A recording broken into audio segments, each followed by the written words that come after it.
now in game number 2 of Ceberus Esports versus KT Rolster. They just had a commanding victory against KT. So now we're going to be going into Champ Select number 2. We have the bans Yumi, Senna, and Fiora for Ceberus Esports, and Zoe, Jace, and Aatrox for KT Rolster. And interestingly enough, KT switched sides. They are now on the red side.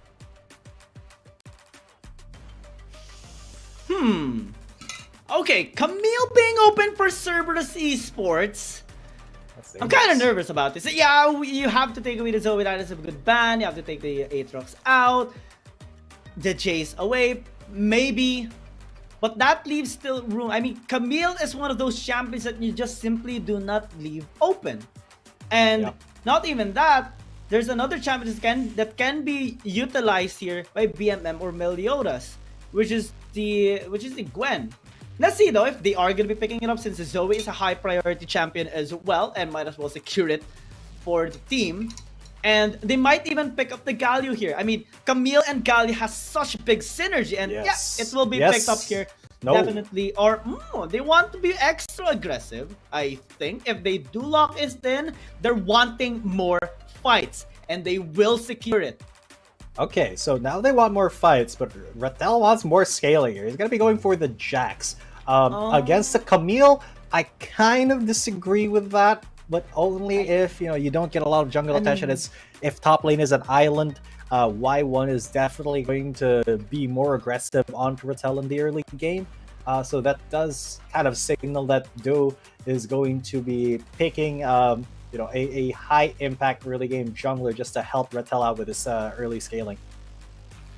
I mean, I'm not really love the Jax, but so far we have only seen one game with a Jax win, and it was between EDG versus FPX in their game number 3, and it was quite an interesting game as well.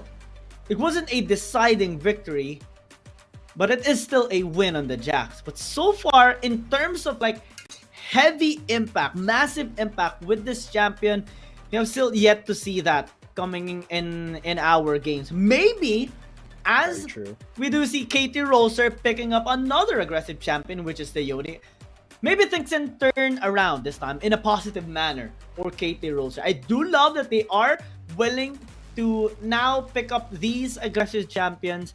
They still have their scaling taste or flavor here with the Corki and the Jax, but playmaking is much more potent in this game. What they only need to avoid is the punishment available here for Ceberus Esports. Take note, it's still a Camile, it's still that Mega Inferno Bomb, it's still that depth charge that can catch a Yone or a Jax off guard. And now they're investing on a possible Kha'Zix, which can take on these isolated champions. If you make a mistake and become isolated or overextend, there will be Meliodas assassinating you the least time you expected. Exactly. So Meliodas and BMM going to be assassinating you, because I believe that he is going to be going for the Zed. Yes, he will. BMM gonna be showing Xero. This is how it's done. You picked Zed last game, I'm gonna pick him this time. So definitely Meliodas on Kha'Zix. I honestly wouldn't trust a lot more players on the Kha'Zix. Have been Meliodas, silent about this. I think Meliodas has a really good track record on that champion. But Do is going to be picking up that Lee Sin, as I said, a high impact early game champ. He's going to be helping out his lane. He's going to be helping out that Jax and that Yone, because otherwise, these are not that great of matchups for them, especially with Y1 against Hell. That Camile is such a good counter Jax if you play that matchup right, because you can bait out his counter strike, hook shot out, and before he can leap strike onto you, you are gone. And then you can look for maybe a re-engage later on. So I think Do and Meliodas are going to be going to focus a lot on either getting that Jax ahead or behind.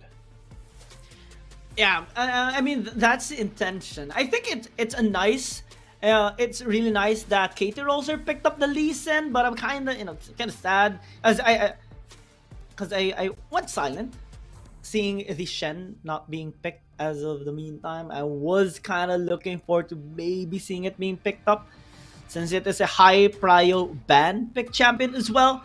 But the Lee Sin pick is a nice touch towards their lineup. I think this can help KT Roster get their groove in the early game. It is also a nice response against the Kha'Zix. And since Ceberus Esports does have a lot of assassins in their lineup, if you can pin them down, you can slow their tempo, prevent them from getting that early lead, then that's already a huge win here for KT Roster. This time, the slow pace might actually work for them. But that's a huge question, right? Like, how can you slow the roll of both BMM and Meliodas? Because you know BMM, a very skilled Zed player, Meliodas, just a monster on Kha'Zix. If you're not able to shut them down early, and they're able to, you know, at least go even when they get their ultimates, they're going to start roaming, and then they're going to be a force to be reckoned with. Nomel and Akeno already chasing each other down the river. Xero is the one that they're going to be trying to help out. He is kind of winning against BMM a little bit, but Akeno here is trying to change. I gotta bop him once with that big anchor. Now he's got level 2, so he can dredge line in if he so chooses. But so far, yeah, Y1 and Ratel as well, having a little bit of a trade up there in the top lane, just having a little bit of a good time. Y1 actually, with the W, going to hit that Jax, did not get the heal, so Ratel actually has the advantage here. He's going to go for the counter check. He does land it, and Y1 getting taken very low. Egg on my face, because I said that Jax. This Camile looks like he's giving Y1 a hard time here. Meliodas and Do, though, they're going to meet up here, and Do will get that with his Sonic Wave. Oh, sorry, no, Meliodas did get, but they still have the same amount of XP, and Do is going to get out of there, go for the Scuttle Crab instead. Ratel has no mana, so this could be an optimal time for Y1 to go in, although if he has enough mana for a single counter-strike, Y1's not going to have a good time. Yep. I mean, this is already a good sign coming in from Ratel, you know, winning that early game against the Camile, against Y1, avoiding the heal for the tactical sweep of that Camile of Y1, and with the lead that he is getting, it will result to Ceberus Esports maybe calling out help from Akeno so that maybe they can bully out the Jax, because that's normally the path or normally the strategy when there is a Jax on the enemy team. And since it's not present as of the moment, it gives time here for Ratel to just bash down this tower, even able to secure a plate early on into the game. Yeah, good secure there. KT Rolster, they are being a little bit more aggressive, a little bit more proactive here in their game compared to the last one, because they know that Ceberus Esports, they do have some weaknesses, some very clear-cut ways to actually get in their heads to try to win. But Ceberus Esports, their execution is kind of second to none in the C region. Genza now taking a lot of damage from Luna, and Do is right there in the bush looking for a Sonic Wave, but not gonna happen because Genza's like, alright, I smell that coming from a mile away, and I am Ziggs. I can wave clear from anywhere on the map almost. Level 5 here. He is level 5. He goes for it. No, he's just gonna Spider-Man in with a dredge line. Not gonna go for the death charge. Not range, because that's a little bit, yeah, a little bit out of range. And the Ziggs was already used his Big Inferno Bomb, and won't be able to really follow up well. Now on the side of Ratel and Y1, we still haven't seen Ceberus Esports stand out a couple of resources there towards the top lane, and this is the big punish. First that blood was huge by Ratel. Yeah, I don't I want to see that again, because Ratel, he was a little bit lower, yeah. Oh, that was a huge bonk, though. That was a third hit, and then he went for the immediate counter strike, leap strike, the flash bait as well. He just did a lot more damage than Y1 expected, and that's going to be first turret already for KT Rolster. A really great start here, and that is one of those rare mistakes that Ceberus Esports makes. Yeah, and because of that, that is a big gold, a huge amount of gold that Ratel has gotten over just 1-2 minutes. I kill plus that tower takedown in the top lane thanks to the help of Do. And that will unlock the Jax. That will pretty much give him such a good time in the next few minutes. Possibly even an item secured already by Ratel. And yeah, we do see the Divine Sunder picked up. Oh my, okay. +2 longswords. That is a big win. 1,000 gold ahead against Y1. If you're the Camile player here, if you're Y1, you're going to be asking for help now. Yeah, but unfortunately, that was a little bit ambitious from Meliodas. He does get away, just barely getting missed by the big one there. So Meliodas has to back out. This is not looking all too good for Ceberus Esports because they have kind of made it past the early game without getting too many, without getting kills, without getting these assassins ahead. So that makes things a little bit more difficult coming into the mid game. They are going to try to contest the Herald though, but will it be enough? Oh my god, Xero just going to get onto Y1. The Hextech ultimatum brings him over the wall actually, and this is really bad for Y1, and he gets taken out as well. Sorry, as the Rift Herald, but so many health bars are low here on KT Rolster, but the hesitation from Ceberus Esports means that they all will live, and no kills go over to Ceberus Esports. BMM now getting aggressed on. Yeah, I don't think Ratel will back down against Zed. I mean, he has the counter-strike, he has his ultimate to become much more durable as well.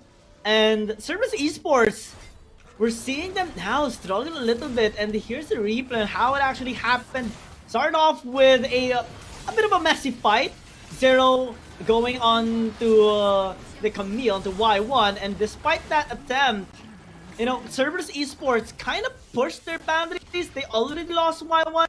Still, they tried to get a couple of kills inside the pit. But KT.RY was ready for that. Now they get the Dragon for absolutely free. BMM gonna get caught. Sonic Wave.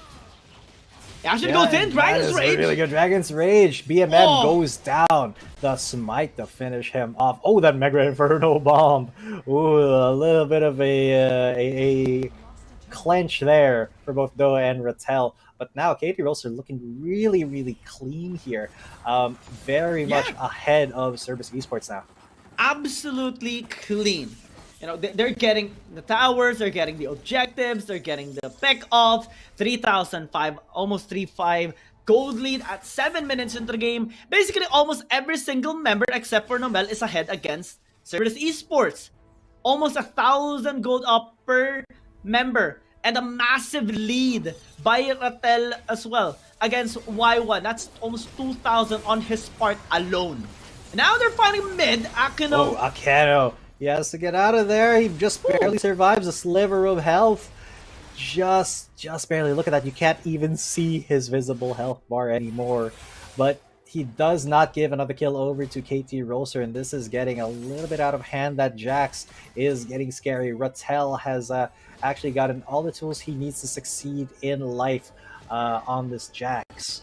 He's already got his Divine Sunder, he's got his Hull Breaker ready. And now Y1 is in a lot of danger because Xero is there, but he's not the only one who's there. Do and Nomel are there as well, and he's going to be meeting Do and Nomel here in just a second. He gets away just barely. The Sonic Wave is there. He doesn't take the second part of the queue. So that is just KT.RY letting him know, hey, we are here. Please do not come in this lane and try to push it while we are pressuring you. And please do not try to fight, because we will not back down. We have a 4,000 gold lead, we have all the kills so far, and every objective that he can actually take to gain more lead. Meliodas has been having a bit of a hard time. It's a dredge line, not connecting though. And Ceberus Esports will just back away for now. Rift Herald gonna be spawning up the next 45 seconds, and we do see KT.RY already setting up in this red side jungle of Meliodas. Bot lane Y1 doing a really good job taking the tower down. Forced Xero as well to use that Fate Seal just to escape. It'll be a reset for now. Yeah, for now. Although Akeno, face checking into that bush may not have been the smartest thing to do, but thankfully it was just normal there, and the Lee Sin wasn't really interested in scrapping with him at the moment.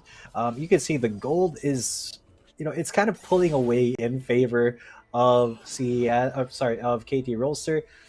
Much more on that Jax. He is 2,000 gold ahead of that Camile, and that just means that the split pushing is going to be super effective here for KT. Yeah, Hullbreaker as well picked up. Yeah, but while split pushing could be the key here, BMM, oh my god, he just absolutely got spotted out and destroyed. His health bar did not exist after like 1 second, and now that is a big engage by Ratel. They bring Akeno back, and Akeno goes golden. He's not going to be able to be safe though, so that means this Rift Herald could be free for KT Rolster to take, and absolutely no mistake committed here by KT Rolster this time. It is Ceberus Esports who have been kind of a little sloppy in their game plan.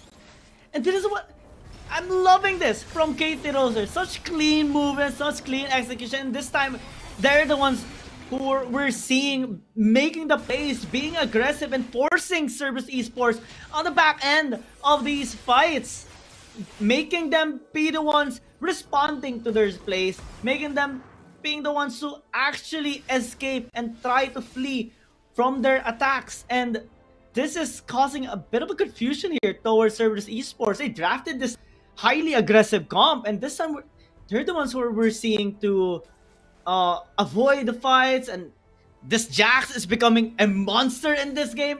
What is happening right now? I think it's just because Ceberus Esports, they did draft an aggressive composition, but they didn't play that aggressively in the early game, right? They didn't set up ganks or invades or anything all too spicy after that first blood by the Jax. So they kind of play passively, and that is a detriment to their kind of team composition. Because with Meliodas on the Kha'Zix and BMM on that Zed, you have to get you have to get those champions fed, or they won't be effective at all, especially when there's a hyper scaling Jax who's just pushing down your lanes. He doesn't care about how many kills your assassin has. All he knows is that he is ahead. But all I know right now is that there is a huge team fight coming on, and Akeno almost died right there. Could have been a huge team fight, but it really was just kind of a pick onto Akeno while the rest of CES backed him up and denied that fight from happening. But that does mean that this Mountain Drake is going to be free real estate for KT Rolster. Yep. They managed to zone them away. They recognize the threat coming in from KT Rolster, and Ceberus Esports, they just can't do anything right now. Especially to Ratel. I mean, I have been very nervous about Jack's pick. I mean, I love this champion, but based on statistics, it has not had the best success. Now it has a lot. Meliodas gets obliterated. He just disappeared at the blink of an eye, and Akeno may be next. Yes, he is. This has just not been the best of games for either Meliodas, Y1, BMM. They have just not gotten what they need. KT Rolster has been really good at denying them. Now he's gonna try to go for an ultimate here, goes for the shurikens, but that just barely scratches though. And now Ratel is in the mix. He's got that counter strike. He's gonna jump onto BMM. He knows you have no shadow. He knows you have to flash out, and flash out he does. But that does mean that KT Rolster, they have intimidated Ceberus Esports so much that they will be getting that tower just disappeared. It had 1100 health, and it just disappeared. Disappeared. Like it got jaxed. It got jaxed. Oh my god, that was a drive-through by Xero. Yeah. Let me just pick up a Zed real quick. And he did. That was pretty insane to see. But KT Rolster, they are in such a commanding position. This is their game to lose. They do okay. Then speaking of game to lose, they may be losing right here. Y1 and Akeno once again have been caught out, and that is another kill. Another 2 kills under the belt of KT Rolster, gives them a free Baron. That is 2 out of 5. God, Meliodas is still there, so the jungler can still steal, but no, Xero is keeping him at bay. This Yone is not going to let the Kha'Zix interfere with this unless they get a catch out to Genza, and the catch they did get the Yone gets that kill. Oh my god, BMM tried to go in a little bit too aggressively there onto Luna, but he doesn't even get the kill. This Zed is so underfed, and that Baron goes very, very freely into the pockets of KT Rolster. They are 11,000 gold ahead, Kiao. 11,000? Who would have thought? This is what That was happened. a huge carrot cast. Definitely, we love seeing this right now on the side of KT Rolster. This fight, we do see their aggressive side now. KT Rolster making the plays, making the flashy moves, and Ceberus Esports, they're just so shocked right now. Look at the goal difference over time. This is almost exponential. Yeah. The goalie just keeps on rising on the side of KT Rolster. Now it's sitting, 11,000 goal lead still at 15 minutes.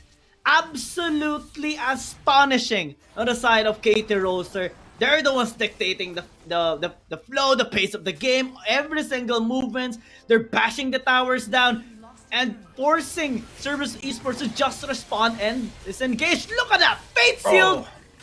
Almost getting a kill onto Meliodas. Almost getting that kill there. Meliodas just melting down. If he didn't have his teammate there, he would have bitten the dust. But now KT Rolster, they're pressuring every single lane. They're pressuring every single inhib turret. And what can the rest of CES do? Look, their health bars are melting inside their own base. Y1 might have died there, but the kick did secure that. Zed is down. What can CES do? They are already on the Nexus, and the Nexus will fall. There was just too many of them right there, and KT Rolster with a very quick victory there to even it up 1-1. We are going to be going to a game 3. I only have one thing to say here to KT Rolster, especially after this